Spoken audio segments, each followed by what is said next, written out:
Bonjour tout le monde. Aujourd'hui, belle surprise, je pensais pas de recevoir ce colis-là aujourd'hui. J'ai eu mon Warbot Defender que tout le monde connaît sous le nom de Springer. C'est la version Fans Project du classique Springer qui n'a pas été fait encore par Hasbro, aucune version officielle. Beaucoup d'optimistes pensent que Hasbro, Takara vont en sortir un exemplaire officiel. Saxo. Mais j'ai pas pris de chance, j'ai décidé d'acheter celui-ci. Revenu avec les frais de transport 94$, mais ça vaut la peine. Encore dans sa boîte, je ne l'ai pas encore sorti. Je vais tout faire ça. Et je vais faire des comparaisons de taille aussi avec Ultra Magnus. Faire un peu comme la version, ou plutôt la revue de Vangelis, mais sans faire comme lui. Vraiment, je veux juste faire des comparaisons de taille. Déjà, 2 personnes ont fait la revue de ce vidéo, de ce robot-là en anglais, PA et Vangelis sur YouTube. Je pense que je vais être le premier à le faire en français. Si c'est le cas, ben, je suis très content. Juste vous montrer un peu la boîte, de quoi ça a l'air. Vous voyez, bon, tout est en plastique. Le carton est à l'intérieur. Malheureusement, on a beaucoup de caractères japonais. J'aurais bien aimé savoir qu'est-ce qui se dit ici. Le seul mot qu'on comprend, c'est Defender. Ça aurait été plaisant d'avoir la bio quand même. Peut-être qu'il y a une bio à l'intérieur en anglais, je ne sais pas. Mais j'aurais bien aimé avoir au moins bilingue, au moins en japonais et en anglais, au moins que je puisse comprendre qu'est-ce qui se dit.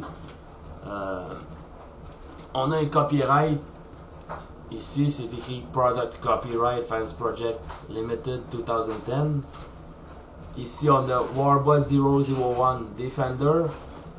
Donc, si c'est numéroté, on peut s'attendre à avoir d'autres robots comme ça. Je ne dis pas qu'on va en avoir, mais on peut peut-être en avoir. Je dis bien peut-être. Ce serait bien plaisant d'avoir un autre triple changeur, soit Sunstorm ou Broadside. On a aussi l'âge 16 ans et plus. Donc, c'est pas un jouet, c'est vraiment un objet de collection. Achetez pas ça pour vos enfants. On a un bon dessin de Springer ici. On a les 3 modes de transformation. On a encore une autre image ici. Et ici, on a les modes alternatifs. Donc, je vais ouvrir la boîte live devant vous. Juste pour vous montrer un peu de quoi ça a l'air. Là, on a les tubes protectrices en plastique elles-mêmes. Et on a la boîte en carton à l'intérieur, papier plutôt mat. Il y a des tapes dessus. Tapes que j'ai pas enlevé justement parce que je viens de l'ouvrir, tout simplement. En faisant bien attention. On va ouvrir la boîte. On va ouvrir la boîte, j'ai dit.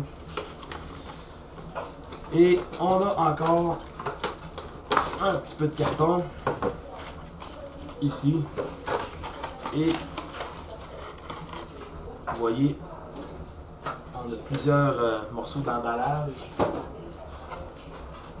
On a un sac avec, attendez un petit peu que je l'ouvre. En passant, cette vidéo-là va être en plusieurs parties. Je peux pas faire des revues de 20 minutes, simplement parce que YouTube m'empêche d'avoir des vidéos de plus de 10 minutes. Mais bon. On a les fusils. Plastique rigide, comme vous pouvez voir. L'épée qui se transformera en hélice. Plastique, pas caoutchouc, mais plastique quand même flexible. Et je suis d'accord que ça peut être un peu épeurant de jouer avec ça. Pas de grosse solidité. Et on a ce support ici, si on veut exposer Springer en mode hélicoptère, avec un stand qui vient avec une autre série de jouets que j'ai pas vraiment compris, mais bon. Et le morceau de carton, juste pour que vous posez des questions, il n'y a rien dedans, c'était juste pour protéger l'épée. On a aussi les instructions. Et avec les instructions, ce qui est bien plaisant, je viens de constater, Tout est en anglais. La bande dessinée elle-même est en anglais. Alors, regardez le bel artwork qu'on a. On a un beau dessin de Springer, vraiment pas content. Je sais pas c'est quoi l'histoire, je vais lire ça tantôt. Ça, c'est écrit à suivre en plus. Donc, on peut s'attendre à voir vraiment quelque chose d'autre. C'est à espérer. Et ensuite, eh bien, on a les instructions, des photos en couleur. On peut voir ici. Bon, des photos en couleur. C'est tout bien expliqué.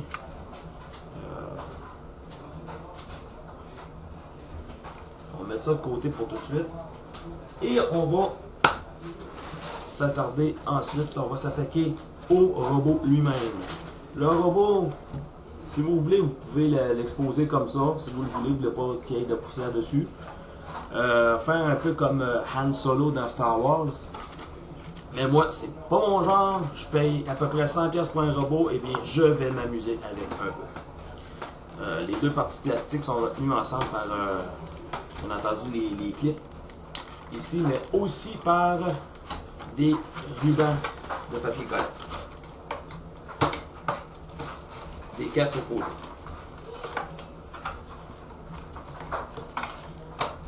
On met ça de côté. Et voici Springer, a.k.a. Warbot Defender, hors de sa boîte. Mes premières impressions, c'est Seigneur du Tout-Puissant, une belle réussite. Vraiment bien exécuté, du beau travail. Je vais conclure cette partie ici de vidéo et je vais vous revenir avec l'analyse du mode robot. À tout de suite.